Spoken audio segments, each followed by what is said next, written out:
کیا حال چال ہے؟ امید ہے سب ٹھیک ہوں گے۔ تو بیٹا آج ہے 18 جنوری، عید کا دن، تو ہمارا سبق ہے دہرائی۔ اس میں ہم آج کہانی کریں گے جو کہ ہم پہلے بھی ایک کر چکے ہیں، مزید اس کے بارے میں آپ کو بتاؤں گی۔ تو بیٹا یہ دستور شروع سے ہی چلتا آ رہا ہے، بچے بڑے شوق سے اپنی نانیوں دادیوں سے کہانیاں سنتے ہیں، اور بعض بچے تو اتنے شوقین ہوتے ہیں کہ رات کو ان کو کہانی سنے بغیر نیند نہیں آتی۔ لیکن آج کل کا کچھ دور چینج ہو گیا ہے، تو اب لوگ کہانیاں کم سنتے ہیں، لیکن بہت سارے جو دیہاتی لوگ ہیں، جو بڑے بزرگ جن کے پاس ہیں، تو وہ کہانیوں کو اخلاقی سبق سمجھ کر سننا بہت ضروری سمجھتے ہیں، ٹھیک ہے۔ اس لیے کہانی لکھتے ہوئے ہمیں کچھ باتوں کا خاص خیال رکھنا ہوتا ہے، جو کہ میں آپ کو پچھلے لیکچر میں بتا چکی ہوں۔ ہم نے اس دن بھی دیکھا تھا کہ کہانی لکھتے وقت ہمیں مندرجہ ذیل باتوں کا خاص خیال رکھنا ہوتا ہے۔ سب سے خاص اور اہم بات کہ کہانی ہمیشہ گزرے ہوئے زمانے کی ہوتی ہے، کیونکہ حال کی کہانی نہیں ہوتی۔ گزرے ہوئے ماضی کے واقعات، خواہ وہ اچھے ہوں یا برے ہوں، وہ ہمارے لیے جو بھی سبق چھوڑتے ہیں اس کو ہم کہانی میں لکھتے ہیں۔ کہانی لکھتے وقت واقعات کی ترتیب کو قائم رکھنا بہت ضروری ہے۔ آگے کی بات پیچھے اور پیچھے کی بات آگے نہیں لکھنی چاہیے۔ کہانی میں ایک بات کو بار بار نہیں دہرانا چاہیے، اس کا عنوان اوپر لکھنا چاہیے، پھر آخر میں اس کا اخلاقی سبق لکھنا چاہیے۔ جب کسی کہانی کا عنوان لکھنے کو کہا جائے تو بھی اس وقت بھی کہانی کا عنوان آپ کو لکھنا چاہیے، ٹھیک ہے۔ تو بیٹا بہت ساری کہانیاں ہیں، جیسے غرور کا سرنیچہ، خوشامد بری بلا، جو ہم نے پچھلے سبق میں پڑھی تھی، کہ جس طرح ایک کوے کو حلوائی کی دکان سے پنیر کا ٹکڑا ملتا ہے، تو وہ اس ٹکڑے کو منہ میں لے کر جب وہ درخت پر بیٹھتا ہے تو لومڑی جو ہے اس سے کس طرح اس کا ٹکڑا چھینتی ہے، اس کی تعریف کرتی ہے، اور اس طرح وہ اس کی باتوں میں آ جاتا ہے اور اپنا پنیر کا ٹکڑا کھو دیتا ہے۔ لومڑی آخر میں اس سے یہ سبق دے جاتی ہے کہ تم نے کسی کی باتوں میں نہیں آنا، اگر تم کسی کی باتوں میں آؤ گے تو اپنا نقصان کرو گے۔ تو ہم نے وہ سیکھا۔ اب آج جو ہے ایک ایسے لڑکے کی بات ہے جو کہ جھوٹ بولتا ہے مذاق میں، لیکن اس کا جھوٹ جو ہے اس پر بھاری پڑ جاتا ہے، اس کو اس سے نقصان اٹھانا پڑ جاتا ہے، کہ جب وہ سچی بات کرتا ہے تب بھی اس کا کوئی یقین نہیں کرتا۔ تو ایسی ہی بات ہے کہ ایک گاؤں میں، کسی گاؤں میں ایک گڈریا رہتا تھا۔ وہ ہر روز اپنی بھیڑ بکریاں چرانے کے لیے قریبی جنگل میں چلا جاتا تھا۔ شام کو اپنا ریوڑ چرا کر وہ جنگل سے واپس گاؤں آ جاتا تھا۔ اس گڈریے کو جھوٹ بولنے کی عادت تھی۔ جھوٹ بول کر اسے ایک خاص قسم کا لطف حاصل ہوتا تھا۔ ایک دن اسے شرارت سوجی، اس نے زور زور سے چیخنا شروع کر دیا، شیر آ گیا، شیر آ گیا، شیر آ گیا۔ گاؤں کے لوگوں نے سمجھا کہ گڈریا خطرے میں ہے اور جنگل کی کسی شیر نے اس کی بھیڑوں پر حملہ کر دیا ہے۔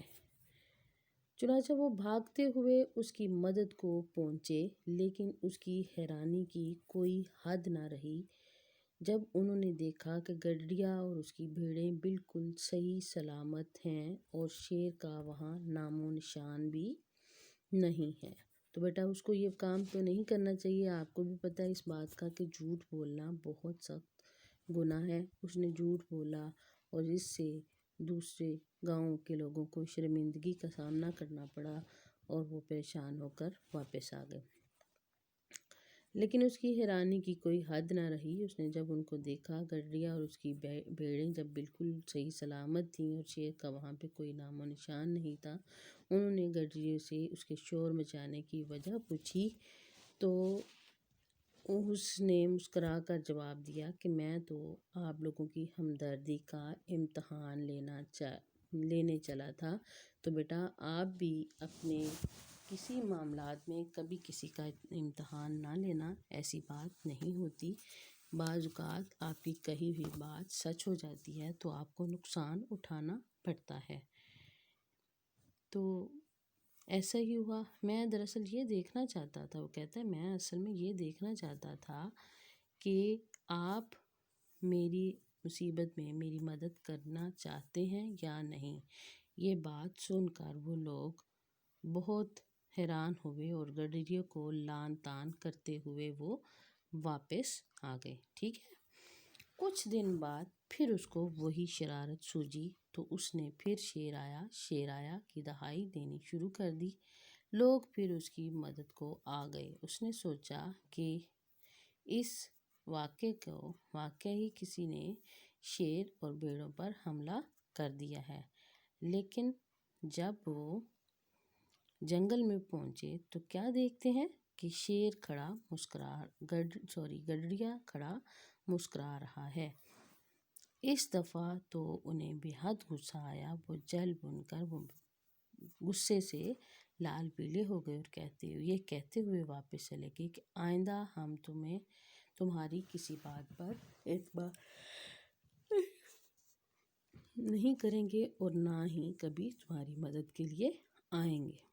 ٹھیک ہے، اب اس کو اس کے کیے کی سزا کس طرح ملتی ہے کہ اس نے کیا کیا، ایک دفعہ بھی جھوٹ بول دیا، دوسری دفعہ بھی بول دیا جھوٹ، اب تیسری دفعہ اصول تو یہی تھا کہ اس کے پاس کسی کو آنا نہیں چاہیے تھا۔ خدا کی کرنی ایسی ہوئی کہ ایک دن سچ مچ شیر ادھر سے آ نکلا اور اس نے کیا کیا، اس نے گڈریے کی بھیڑوں کو ایک ایک کر کے پھاڑنا شروع کر دیا۔ گڈریے نے شیر کو دیکھا تو اس کے اوسان خطا ہو گئے۔ اس نے مدد کے لیے گاؤں والوں کو پکارا۔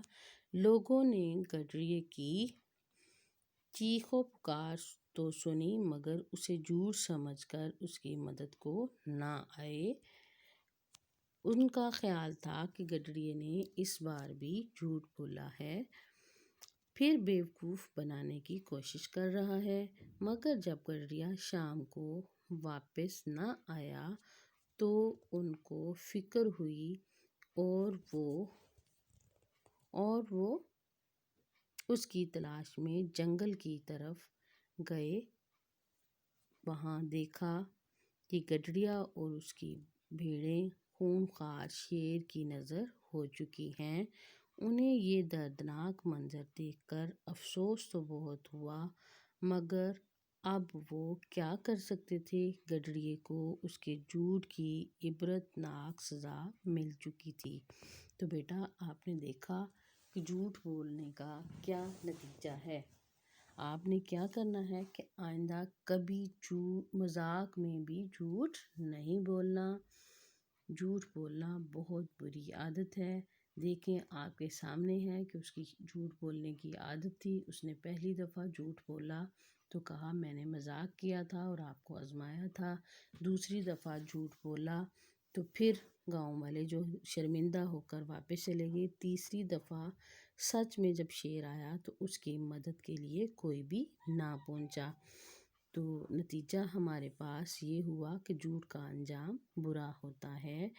آپ کی ڈائری ہے کہ آپ نے کہانی جو ہے کاپی پر لکھنی ہے۔ یہ کہانی ہم نے پہلے آپ کی کتاب کے اوپر بھی کی ہوئی ہے لیکن اب اس کو ہم نئے سیشن میں جو ہے سیکنڈ ٹرم کا سلیبس ہے اس میں دوبارہ سے اس لیے دہرا رہے ہیں کہ اس آپ کے پارٹ میں کہانیاں نہیں تھیں، میں نے ایک کہانی اس کے ساتھ مزید ایڈ کر دی ہے تاکہ آپ کو کسی قسم کی پریشانی نہ ہو۔ اگر پیپر میں آ جاتی ہے کہانی تو پھر آپ کو یہ کہانی لکھنی ہوگی۔ ٹھیک ہے، اپنا بہت خیال رکھیے گا، کاپی کو پیارا سا ریڈی کیجیے گا اور کاپی کو خوبصورت سا بنا کر آپ نے یہ کہانی لکھنی ہے۔ اللہ حافظ۔